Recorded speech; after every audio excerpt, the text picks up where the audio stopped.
Welcome to week 11 of the ma161 calculus. My name is Götz Pfeiffer and this video is about optimization.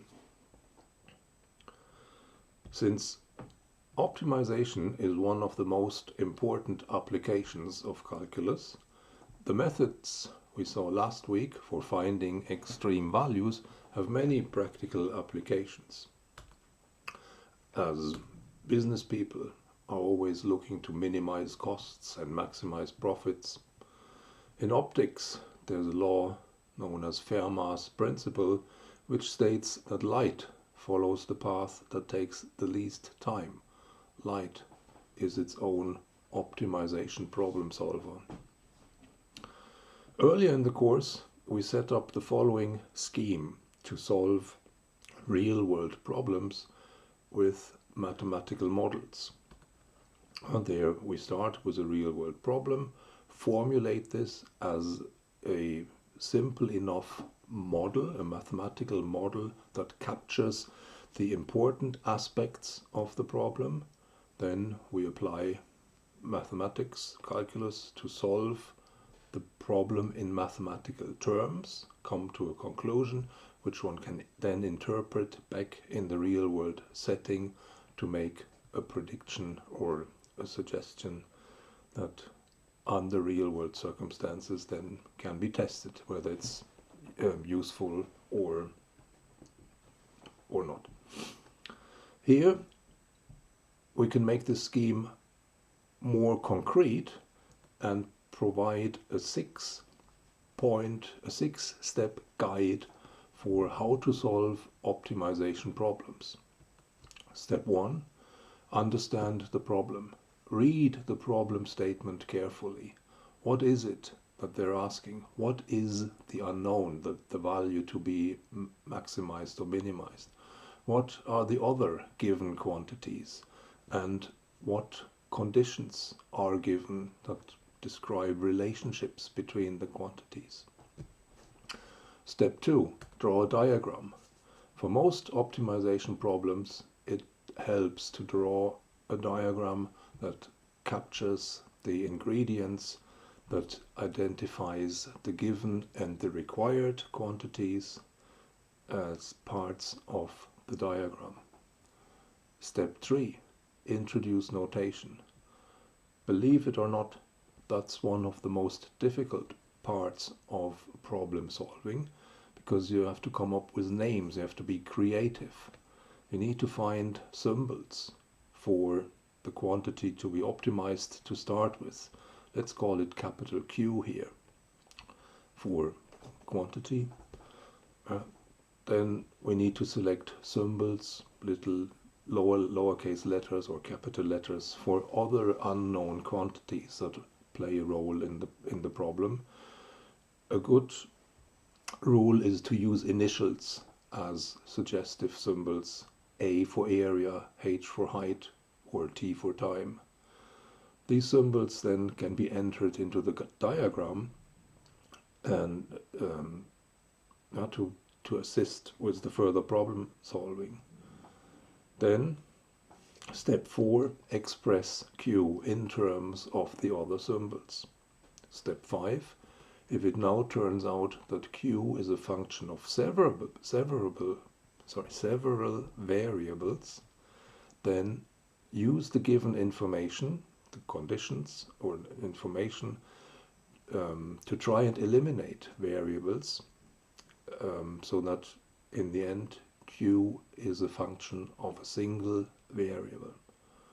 And at that point, step 6, we can apply the calculus to find the absolute maximum or minimum.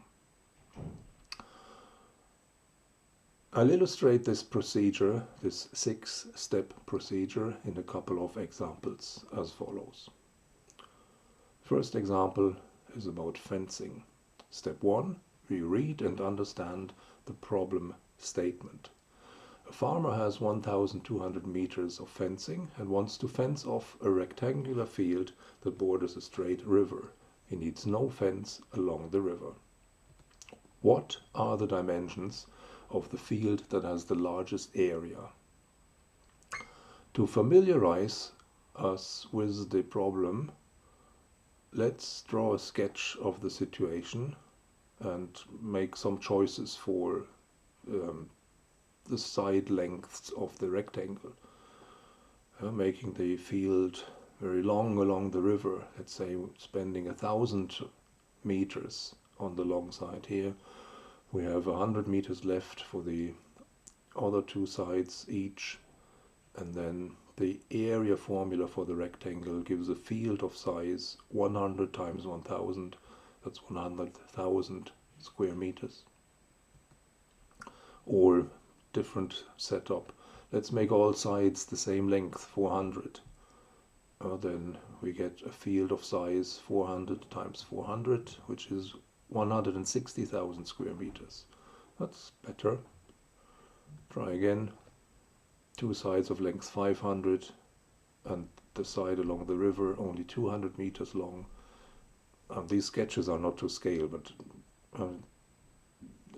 nor are these straight lines, but they don't have to be. It's just getting a feeling for the problem. This rectangle side lengths 500 and 200 gives an area of 500 times 200, which is again 100,000. So that's the type of problem, type of setup we're dealing with. In general, we use a similar sketch, but we label the sides with the notation we choose. Let's say the side parallel to the river is called Y, and the other two sides are called X. We wish to maximize the area, capital A, of this rectangle, and when we express capital A in terms of the other symbols, X and Y, then of course A is the product, X times Y. That's one variable too many. So now we use the other information that's given, the total length of the fence, which with two sides of length X and one side of length Y, of course, is 2X plus Y. We use this information to eliminate Y as 1,200 minus 2X, and so we can write the A function as 1,200X minus 2X squared. Also, since both X and Y need to be greater or equal 0, the range of X is limited to the closed interval from 0 to 600. And that now gives us the problem stated in calculus language. That gives us the mathematical model. We want to maximize the function A of X equal to 1,200X minus 2X squared, subject to X being in the closed interval from 0 to 600. Now for this optimization problem, we have earlier stated the closed interval method, which suggests to first find all the critical points. These we find by setting the derivative of the A function equal to 0. Here the derivative is 4x minus, is 1,200 minus 4x. Setting this equal to 0 gives x equal to 300. And then A evaluated at 300 is 1,200 times 300 minus 2 times the square of 300 gives 180,000. Or in terms of x's and y's, if x is 300, then we have 600 left for the y, so 300 times 600 is 180,000. At the end points, either x or y is 0, and the area of the rectangle is 0, so they are not competitors for the maximum. So we found the answer. The largest field has area A of 300, which is 180,000. Alternatively, as an alternative to the closed interval method, we could have looked at the second derivative of the a function, which is -4 and therefore negative throughout. This implies that the a function is always concave down, and so the local maximum that we found at 300 at the critical point is indeed a global one. And that's a typical application of the 6-step procedure to solving an optimization problem. Let's try another one. This second example is about a cylindrical can that is to contain 1 liter of oil, and we're asked to find the dimensions that will minimize the cost of the metal to manufacture the can. Again, we start with a diagram that allows us to introduce notation. Well, there's a toilet roll, no, a cylindrical can, and I've labeled the side length, the height of the can with h, little h, and the radius of the circle on top with r. If you take the can apart into shapes of known forms with known formulas for the areas, and we have the circle on top, which has area pi times r squared, and another one at the bottom, and the side wall here unfolds into a rectangle with side length h, and one is the circumference of the circle of radius r, that would be 2 pi r. So we have 2 parts here with areas pi r squared, and 1 part with area 2 pi r h, this rectangular piece, and that gives us a formula for the total surface area, capital A, as the sum of 2 pi r squared and 2 pi r h. That's the function we want to minimize. Now here we are making the simplifying assumption that surface area is proportional to the manufacturing cost, which means that waste material can be neglected, which if it can't, needs a more refined model. Here we work on the assumption that there's no wastage. Still, this is a formula that involves 2 unknowns, r and h, so we need to get rid of one. The additional information we're given is that the volume of the can is 1 liter, or equivalently 1000 cubic centimeters. The volume of the can in terms of r and h is pi r squared h, so this formula allows us then to eliminate h, write h as 1000 over pi times r squared, and then we get an area formula, a as a function of r being 2 pi r squared plus 2000 over r. So now we've set up the model, and this asks us to minimize the function a of r, which we can express as 2 pi r cubed plus 2000 over r, for r being positive. R being a positive real number, or r being in the open interval from 0 to infinity. Check some values. This wasn't part of the original 6-step guideline, but here, since we know the value of pi being 3.1416, we can quickly check a at 1, and that's 2 pi plus 2000, comes out as 2006.28, that's the 2 pi part, and that's the 2000 part. And if r is 10, then r cubed is 1000, and we can compute this value quickly as 828.32. As before, we then differentiate to find the critical points.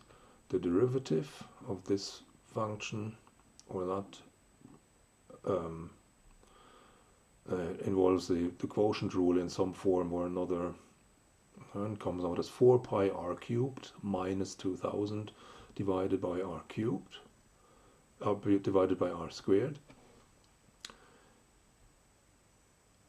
Setting this to 0 comes down to setting 4 pi r cubed equal to 2000, or pi r cubed equal to 500, which gives us r, or I call the critical point r0 here, and its value is 5 times the third root of 4 over pi, approximately 5.4193.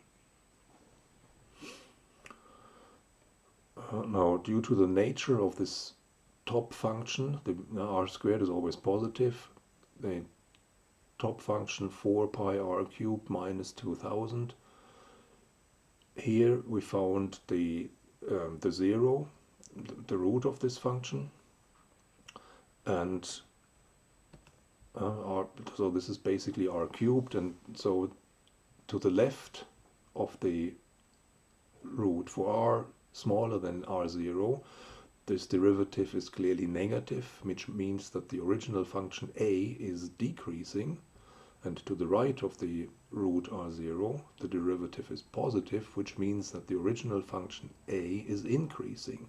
So we have a decreasing critical point, increasing pattern, which makes the local minimum that we find at r0, the a value at r0, being approximately 553.58, makes this a global minimum.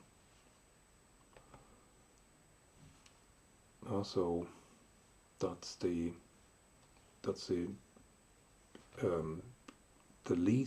smallest surface area that encloses 1 liter of oil in the form of a cylindrical can. The question was, what are the dimensions? We found the R0 as 5.4193.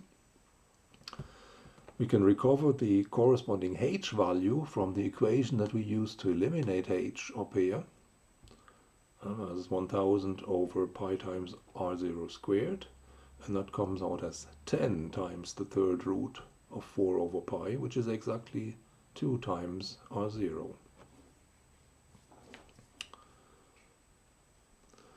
Looking back at what we did, we sort of formulated a first derivative test for absolute extreme values. That's worth recording. We might use it again. So in general terms, this can be described as follows. If we have a critical point c of a continuous function that is defined on an interval, and if it happens that the derivative of this function is bigger than 0 for all x smaller than c, and the derivative is smaller than 0 for all x bigger than c, then f of c is the absolute maximum value of that function f. Or, and that's the situation we looked at on the previous slide, if the derivative is negative for all x to the left of the critical point, and if it's positive for all x to the right of the critical point, then the function value f of c is the absolute minimum value of f. Now, that's a general principle which is worth recording because we might need it again. Second remark, here we could look at the given equations, the total area formula and the volume, which we know is equal to 1000, and use implicit differentiation with respect to r to find new equations, simpler equations hopefully, without first eliminating h. Let's see what happens. Now, if we implicit differentiation with respect to r, we treat h here as another quantity that depends on r, So r times h, to differentiate this term here, we need to apply the product rule, and we get 2 pi r times the derivative of h plus 2 pi h by the product rule. First term here is just involving the r, so this is 4 times pi r as the derivative. Now similarly, for the volume formula, treating h as a function of r, we have to apply the product rule and get pi r squared times the derivative of h plus 2 pi r h equal to 0 as a new equation through implicit differentiation. Now we're looking for the minimum of a. At this minimum the derivative is 0. So substituting 0 for a prime here and then simplifying the equations, now we can take out pi here, a factor r, here we can take out pi and a factor 2. We get equations which are indeed simpler: 2r plus r h prime plus h equals 0 and r h prime plus 2h equals 0, where we can subtract one from the other and then simplify to find h is equal to 2r. And then find the actual r value from the volume equation. So, the same as before. And that's an alternative method, implicit differentiation, which works sometimes to solve optimization problems.